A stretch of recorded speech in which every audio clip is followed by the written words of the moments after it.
friend, today we have to discuss the tolerable limits of current of the body, step and touch potential and soil resistivity, how to measure the soil resistivity. In that first we have to discuss the tolerable limits of body current. Then here we have to mention the current and what is the reaction will be happens. Below 1 milliampere generally not perceptible, then 1 milliampere fine tingles, then up to 5 milliampere slight shock left, no painful but disturbing, average individual can let go, strong involuntary reaction can lead to the other injuries, and between 6 to 25 milliamperes women painful shocks, loss of muscle controls, and 9 to 30 milliampere the freezing current or let go range. If extensor muscles are excited by the shock, the person may be thrown away from the power source. An individual cannot let go.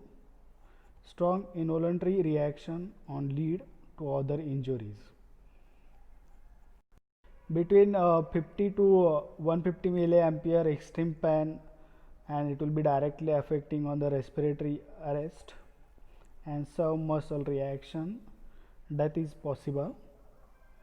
Then 1 to 4.3 milliampere, 1 to 4.3 ampere rhythmic pumping action of the heart cases, muscular contraction and nerve damage occurs, death is likely. And 10 ampere cardiac arrest and serve burns, and death is possible or probable. According to the current range, there will be reactions will be happen in the body. Then what are the do's and don't we have to discuss here. Only use plug that fit the outlet, and what to don't do, do not overload outlet or motors. Make sure that electrical connections are tight. Then we have to keep the machine and tools properly lubricated.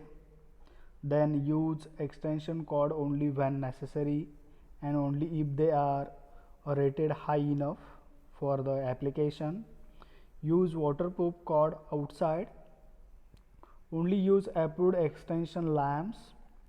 Live at least 3 feet of workspace around the electrical equipment for instant access. Keep your work area clean. Be especially careful with only rags, paper, sawdust or anything that could burn. Then follow manufacturer instructions for electrical equipment. Leave electrical repair to skilled maintenance personnel and licensed electricians. These are the do's we have to do during the maintenance or operation work. Then don't do's: don't overload outlets or motor, don't let grease, dust or dirt build up on machineries, do not replace cord near heat or water, do not run cord along the floor where they can be damaged, do not touch anything electrical with wet hands, do not put anything but an electric plug into electric outlet, do not use temporary wiring in place of permanent wiring. These are the don't do's we have to do during the maintenance or operation work. We have to discuss the concept of step and touch potential. When a fault is occurs, the fault current flow to the ground, due to which the potential gradient near the electrical equipment develops. This potential gradient may affect a person in two ways, either by step to step contact or by touch contact. Then what is the step potential? Step potential is the potential difference between the feet of a person standing on the floor of the substation with 0.5 mm spacing between. the one step during the flow of current through the ground system. We have to shown here what is the step potential in the figure. Then what is the touch potential? Touch potential is a potential difference between the fingers of a rising hand touch the faulted structure and feet of the person standing on the substation floor, and the person should not get shocked even if the ground structure is carrying fault current. That is, touch potential should be very small. You have to shown here, that is what is the touch potential in the image. The resistance of the human body is highly variable, and the current that may passes through the body depends on the resistance of the body and the position in which it touches the ground. The resistance of the body is taken as 1000 ohm.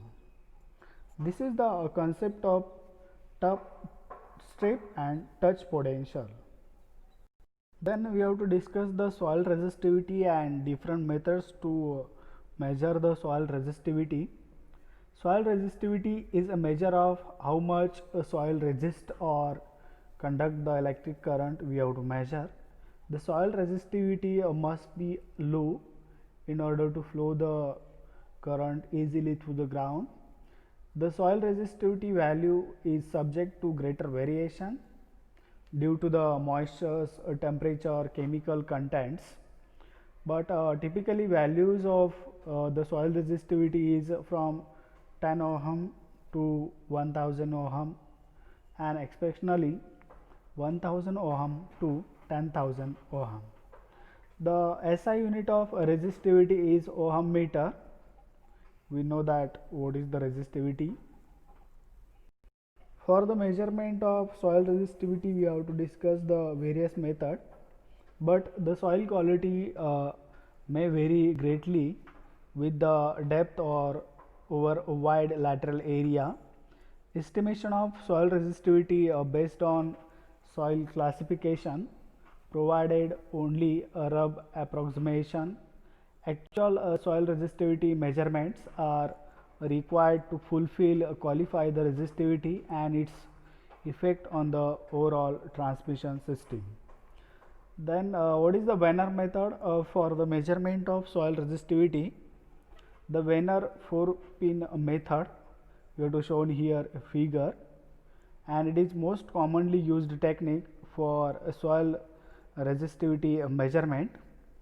Using the Wiener method, the apparent soil resistivity value, it will be given by rho E is equal to 4 pi A RW divided by 1 plus 2A divided by square root of A square plus 4B square minus A upon square root of A square plus B square.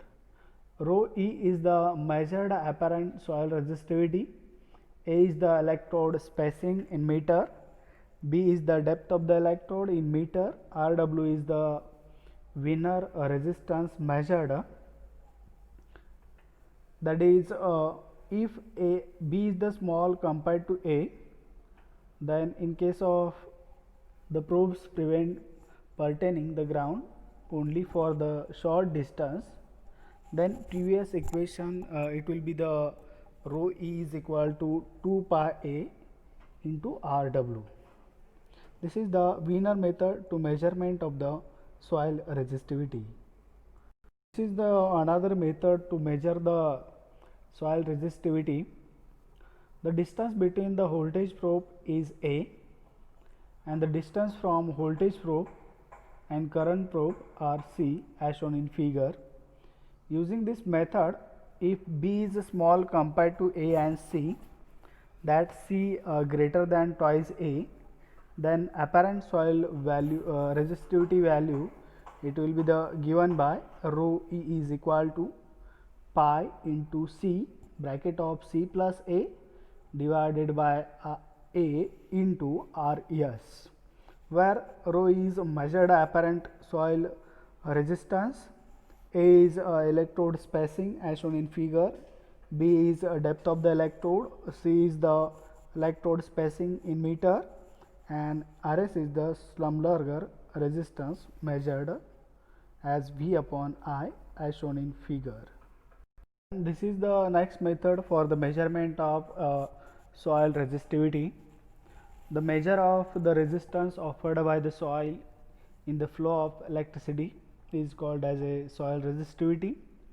The soil resistivity of the soil depends upon the various factors, that is soil composition, moisture, temperature, etc. Generally the soil is not homogeneous and their resistivity varies with the depth. The soil having a low resistivity is good for designing the earthing system. The resistivity of the soil is measured in ohm meter or ohm centimeter. The resistivity of the soil mainly depends on its temperature. When the temperature of the soil is more than 0 degree, then its effect on the soil resistivity is negligible. At 0 degree, the water starts freezing and resistivity increases. The magnitude of the current also affects the resistivity of the soil. If the magnitude of the current dissipated in the soil is high, it may cause significant drying of soil and increases its resistivity. The resistivity of the soil varies with the depth also, and lower the layer of the soil have greater moisture content and low resistivity. If the low layer contains the hard and rocky layer, then resistivity it will be goes on increasing with the depth. This is the basics of the soil resistivity. The resistivity of the soil is usually measured by the 4-spike method. In this method, the 4 spikes arranged in the straight line as shown in figure and driven into the soil at equal distance, that is S. Then a known current is passed between the electrode C1 and C2, and potential drop V is measured across the P1 and P2. P1, P2s are potential electrode and C1, C2 are the current electrode. The current I developed an electric field which is proportional to the current density and soil resistivity, and the voltage V is proportional to this field. The soil resistivity is proportional to the ratio of the voltage and current, and it will be given by, that is rho is equal to 4 pi SV divided by whole divided by 1 plus 2s square root of s square plus 4b square minus 2s divided by square root of 4s square plus 4b square, where rho is the resistivity of the soil and unit is ohm meter. S is the horizontal space between the spikes in meter. B is a depth of the buried electrode in meter. If the measurement is to be carried out using the main supply, an isolating transformer should be connected between the main supply and test setup so that the result may not be affected by it. The earth resistivity or earth resistance we have to measure with the help of Megger also, that we have to use 3 rod method or 4 rod method for the measurement of earth resistance or earth resistivity by using the Megger. The next one is the earth resistivity will be depends upon the various factor. First one is the diameter of ground rod. Increasing the diameter of the ground electrode has very little effect the lowering the resistance. Doubling the diameter of the ground electrode reduces the resistance by 10%. Using the larger diameter rods is mainly a strength issue in rocky condition, and large diameter ground rod might be advantageous. Then second one is the depth of the ground rod. As per NEC code, minimum ground electrode length of 2.5 meter to be in contact with the soil, and doubling depth of rod theoretically reduces the resistance 40%. Earthing spikes deeper is very effective way to lower the earthing resistance. Actually, a reduction of resistance depends upon the soil resistivity encountered in multi-layered soil. The resistance decreases rapidly as the length of the electrode increases and less rapidly as diameter increases. The next one is the spacing of electrode. The earth resistance decreases when distance between the adjacent earthing rod is twice the length of the rod in the ground. Then next one is the number of ground rods. Use multiple ground electrodes provides another way to lower the ground resistance. More than one electrode is driven into the ground and connected in parallel to lower the resistance. The spacing of additional rods must be at least equal to the depth of the driven rod. Two well spaced rods driven into the earth provides parallel path and acts as a two resistances in parallel. The reduction in earth resistance for equal resistance rod is, that is 40% for two rods, 60% for three rods and 66% for four rod. Then next one is the material and surface condition of the ground electrode. Grounding electrodes are usually made of a very conductive metal with the adequate cross section so that the overall resistance is negligible. The resistance between the electrode and the surrounding earth is negligible if the electrode is not free of an paint, grease or other coating and not firmly packed with the earth. If the electrode is free from paint or grease, the earth is packed firmly and contact resistance is negligible. Then moisture. The low resistivity soil are highly influenced by the presence of moisture. Then amount of moisture and salt content of soil affects its resistivity. The next one is the temperature. Increase in temperature will decrease the resistivity. Increase in temperature marked decreases the resistivity of water. When water in the soil freezes, the resistivity jumps appreciably. Ice has a high resistivity. The resistivity continues the increase temperature go below freezing. Next point we have to consider for soil types. The various types of soils, it will be affects the resistivity. Frozen and very dry soil are good insulator and have high resistivity. In low resistivity soil, corrosion rate is often greater than the high resistivity soil.